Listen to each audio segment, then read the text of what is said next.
By now we've all heard that speed up, slow down arpeggiator effect like in this MauP track.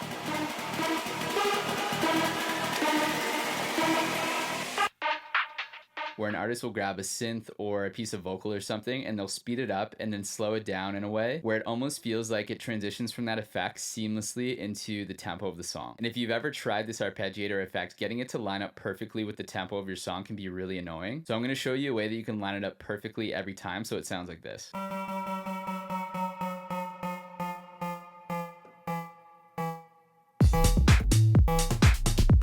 So I have the pluck sound here. I'm going to resample it. So I'm going to insert an audio track, change this to resampling.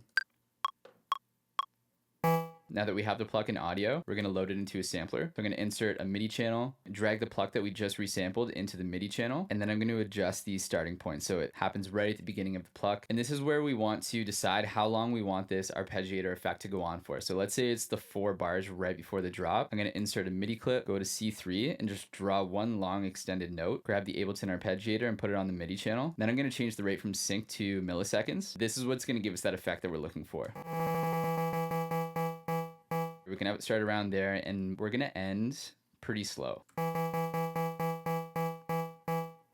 A lot of the time it's just like moving this point by a really small amount until it feels right, but I hate that process. So what we're gonna do instead is freeze this channel. I'm gonna insert a new audio track just above it here. Now if I hold Option and drag this up, you'll see that I have this effect in audio now, and that's gonna allow us to really fine tune this transition. Next I'm gonna grab the actual like pluck MIDI from our drop and paste it. And really the only note that I'm interested in is this last one. And I'm gonna use that as a reference for where I want this note to hit. I'm just gonna get rid of this last one here, probably change this from Beats to Complex Pro. And then you can fine tune it so that this note lines up exactly with where the note should be hitting. So in this case, it worked out pretty well, but sometimes it might be kind of like this.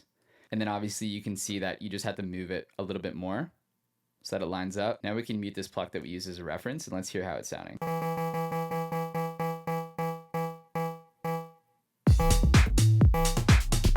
There are some websites out there that you can type in your project BPM and it will tell you what each musical note is equal to. So a quarter note at 126 is going to be 476 milliseconds, etc., etc. But I still find that this is a little bit easier to do. Hope that helps.